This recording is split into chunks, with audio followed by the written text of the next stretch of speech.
So I am. By magic, I'm all mic'd up. Thanks, Murish. That's a lovely introduction. I'm just very excited when I see Irish doctors on Twitter, so I do everything I can to make them welcome. So if there's anybody here who's still wondering whether they should go on Twitter or not, please do, and I'll give you a warm Irish welcome. So I'm really excited to be here to talk about a topic that I feel really, really passionate about, and that's the role of narrative, of story in medicine. So Murish gave a little bit of an introduction, so I don't need to explain who I am, but I just want to explain one thing. I'm experimenting today with live tweeting my talk.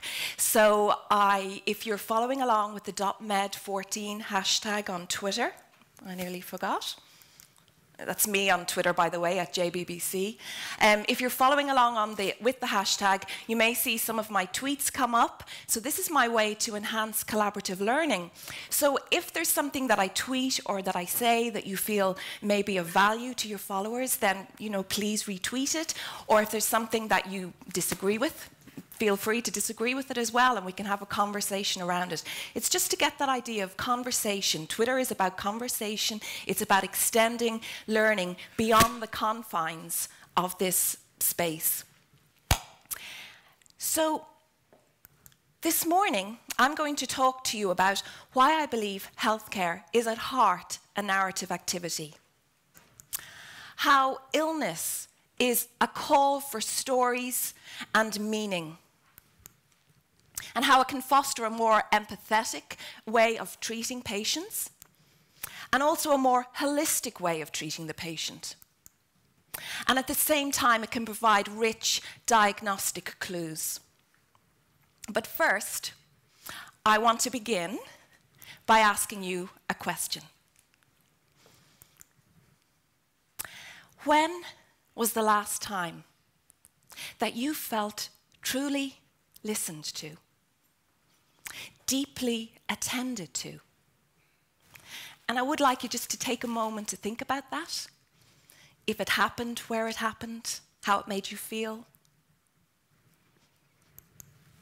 Because being heard, being understood, being made to feel that we truly matter is one of our fundamental human needs in this world.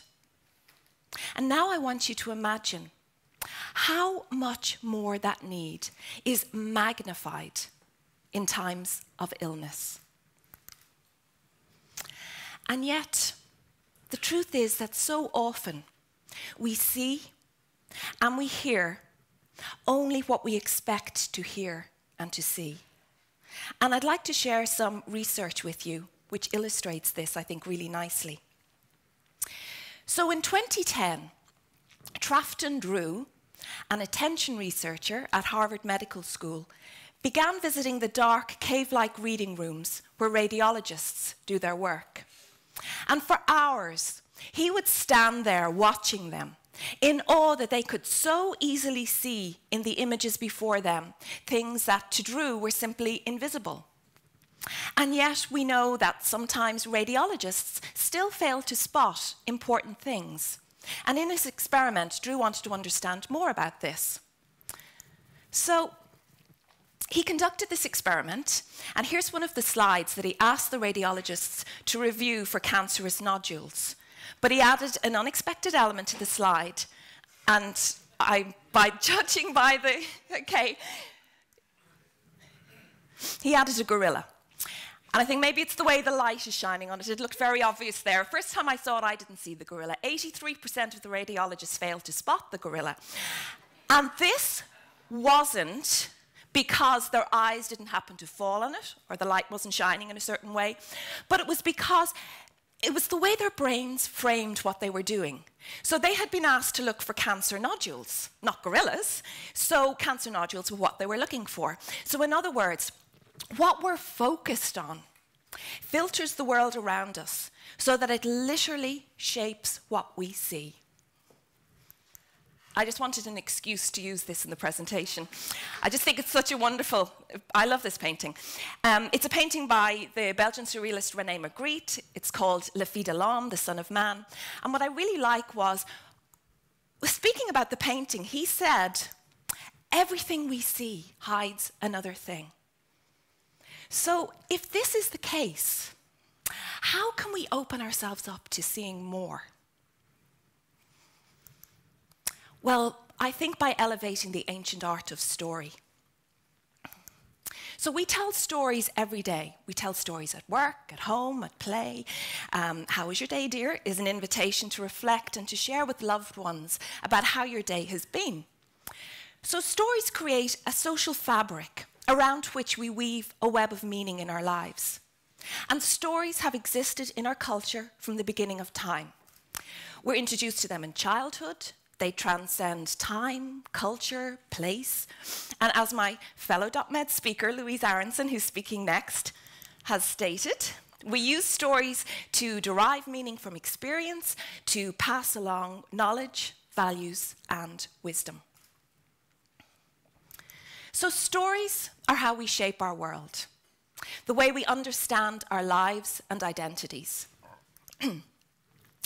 TED speaker and author of Wired for Story, Lisa Cron, has said that story was crucial to our evolution, even more so than opposable thumbs.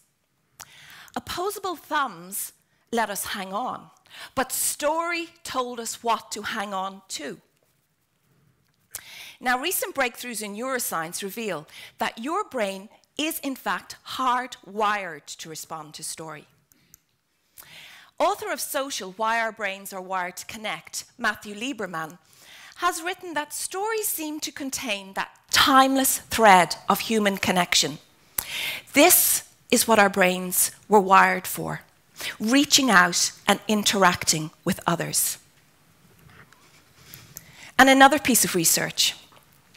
In 2010, a group of neuroscientists at Princeton University used an fMRI machine to monitor what was going on inside the brains of both storytellers and their listeners simultaneously. And they discovered that whilst the speaker was communicating to the listener, both their brains showed very similar activity across widespread areas. So their brains were effectively in sync with one another, suggesting a deep connection between storyteller and listener. In fact, your brain on story is different than your brain when it's receiving any other form of information, including straight facts and data. And the thing is that while facts and figures engage a small area of the brain, stories engage multiple brain regions that work together to build rich emotional responses. Another piece of research, because I love the research, although Louise and I discovered we're sharing the same research this morning. So if you missed this in my session, you'll get it again with Louise. This is some research from a neuroeconomist called Paul Zak, and he found that reading simple humanistic stories actually changes what's in our bloodstreams. So Zak took blood samples of subjects both before and after reading a story about a father and his terminally ill son. And Zak found that after reading, the subject's blood levels contained an increase of two interesting chemicals. The first of these is cortisol, which focuses our attention, and the second, oxytocin, the human bonding chemical, which is correlated with care, with connection, and with empathy. Empathy is an essential step towards compassion. And compassion is an essential step towards humanity. To quote His Holiness the Dalai Lama, love and compassion are necessities, not luxuries. Without them, humanity cannot survive. So, if you take the scientific research that I've presented to you this morning into account, can story, in fact, be the bridge to build empathy and compassion in medicine? To enter into an experience which often lives outside our own understanding requires finding a point of entry. And stories can be that point of entry. Story, to quote my Twitter friend Jay Baruch, becomes the ground that patients and healthcare professionals travel together. Now, our current biomedical healthcare system reframes illness to disease, as Murish pointed out earlier. It reduces the patient and the family experience to pathology. And so what happens is that the medical chart becomes the official story and the doctor the teller of the patient's story.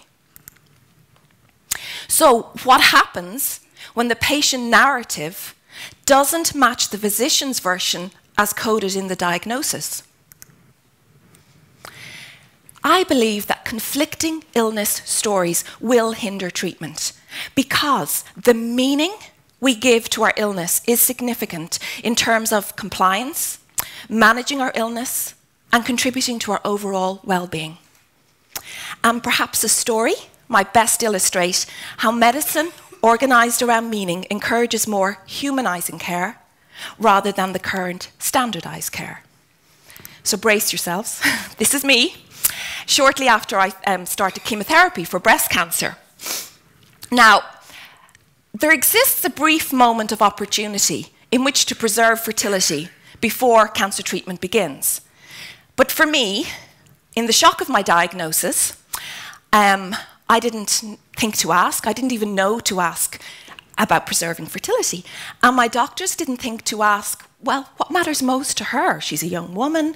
You know, what kind of future does she want to have? So I didn't get a chance to preserve my fertility. And I think that perhaps what happened was that my doctors assumed, well, what really matters is saving her life. And of course, yes, that mattered a great deal to me. But what also mattered was the story of that life, the quality of that life to be saved. I think that if we could have had a discussion about who I was, not just another cancer patient, but a young woman with hopes and with dreams of a future with children, then maybe we could have had a different outcome. We could have made maybe different treatment choices in terms of the toxicity of the chemotherapy. We might have been able to explore options around preserving fertility. But my story went untold. So while I received professionally competent care, the legacy of that care left wounds that medicine couldn't fix. And for that, I turned to storytelling. When we become ill, and that story that has previously guided our lives is taken from us, we need to find a new story. Stories of illness are like maps that help us navigate the uncharted waters from the kingdom of the well to the kingdom of the sick, and back again, to use Susan Sontag's metaphor. Illness brings into sharp focus our basic human need for stories. Stories help bridge what sociologist Arthur Frank, in his seminal book, The Wounded Storyteller, calls narrative wreckage. That point at which our old life plot is no longer valid, and we need a new story to be able to continue with our lives. Frank believed that seriously ill people are wounded not just in body, but in voice. For myself, writing and sharing my story on my online blog, Journeying Beyond Breast Cancer, I rediscovered my voice, and I found meaning, and I created a foundation for healing after the trauma of breast cancer. Illness blogs like mine are growing online, and they offer healthcare professionals a unique glimpse into the lived experience of illness. And if you're open to it, these illness narratives can be a bridge between the technical, rational world of scientific practice and the experiential world, the everyday lived experience of patients. And you'll find that reading them, you'll learn a patient isn't a disease with a body attached, but a life into which a disease has intruded. Now, I know there's nothing new in what I'm saying. Hippocrates' ancient admonition that it's more important to know what sort of person has a disease than to know what sort of disease a person has, from Hippocrates, there's a straight line to a modern medical educator when he says, when doctors can see illness from their patients' eyes, they become better doctors. So, what I think it is, though, is a fresh reminder today that to understand a narrative of illness is to understand what it means to be human. And again, to quote Hippocrates, wherever the art of medicine is loved, there is also a love of humanity. So if medicine is about humanity, stories are the ultimate form of humanity, the very currency of life. Now, doctors once possessed a keen narrative competence. This is Dr. Sayantana Dasgupta. She is a pediatrician and she's a narrative medicine educator at Columbia University. And she's pointed out that long before doctors had anything of interest in their black bags, no MRIs, no lab tests, no all-body CAT scans, what they had was the ability to show up. What they had was the ability to listen and to bear witness to someone's life, death, illness, suffering, and everything else that comes in between.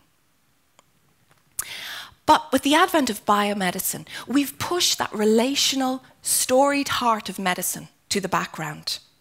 We've lost that initial, simple ability to listen and to bear witness to another's story. And another example, this one for the medical students.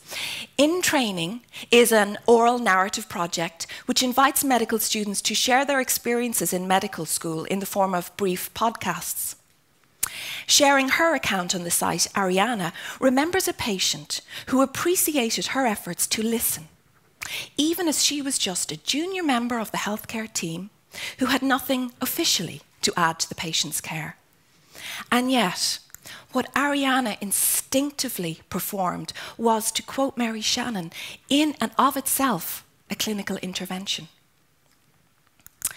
Listening constitutes the very heart and soul of the clinical encounter.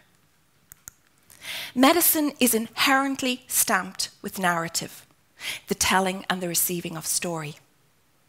If you think about it, the patient interview is based on the notion that the patient, as the storyteller, will share his or her experience, and that the doctor, as active listener, will be able to take that story and to make sense of it in the world of science and medicine. But sometimes, as I shared earlier, patients and doctors can tell two different stories.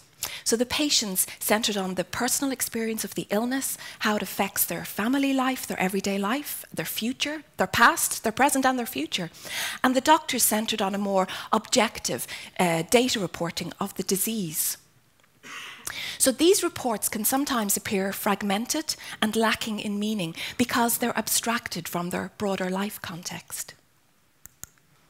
Healthcare is supposed to build on the story with each contact. But if we don't know the story, each contact becomes a closed episode of its own, disconnected from every other episode. Fragmentation results as the outcome of a non-storied approach to healthcare. This was the realization which dawned on Rita Sharon a few years into her career as a primary care doctor. She felt overwhelmed with her caseload. Her problem, she concluded, wasn't a lack of scientific knowledge, but that the clues she needed weren't confined to lab results and to diagnostic scans, but they were hidden in her patients' habits, their fears, their hopes, their beliefs, and their family circumstances. So this is Dr. Sharon, determined to gather those threads and to weave them together into a coherent narrative. She signed up for an English class at Columbia University to see what she could discover about the art of storytelling. And after gaining a PhD in literature, she has gone on to become a pioneer in the field of narrative medicine, which she describes as the ability to acknowledge, to absorb, to interpret, and to act on the stories and plights of others. Here's a really powerful statement that she has made. A medicine practiced without a genuine awareness of what patients go through may fulfill its technical goals, but it's an empty medicine, or at best, half a medicine. So narrative medicine then represents a storied understanding of health. It's a return to listening to the patient's story. We train doctors to listen to the story of the disease, but we need to also learn how to listen to the story of the illness. As advances in the prevention and treatment of acute disease mean more patients suffer longer with chronic illness, the traditional medical goals of healing and the relief of suffering become more pressing. Saving and prolonging life incur an obligation to accompany patients on their illness journeys. This quote comes from a really wonderful book by a writer called Anatole Broyard.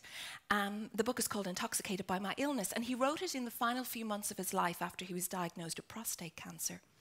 And in it he wrote, "The doctor is the patient's only familiar in a foreign country." Despite medicine's recent dazzling technological progress, doctors sometimes lack the capacity to recognize the plights of their patients, to extend empathy towards those who suffer, and to join honestly and courageously with us in our illness. In the book, Broyard also wishes for a doctor who would brood on my situation for perhaps 5 minutes, give me his whole mind just once. If contemporary medicine is to maintain its tradition as a healing profession, we need to learn how to balance the brilliant diagnostician, the expert problem solver and fixer as modelled by Dr. Gregory House, and the traditional physician as healer model. By attending to stories, we can better understand the fears, the hopes, the expectations of the patient, giving doctors an opportunity to greatly improve the care they deliver to the patient as a whole. I think this is something that family physician Dr. Pamela Wiebel understands when she says, "I want my patients' passions listed on their charts, because if that's not there, then the only thing I read is endometrial cancer, carpal tunnel syndrome, fibromyalgia, chronic fatigue, and mother died when she was 40 of breast cancer. I don't want to look at this person and simply think she's doomed. I want to know, what are her passions in life? Who is this person sitting in front of me?"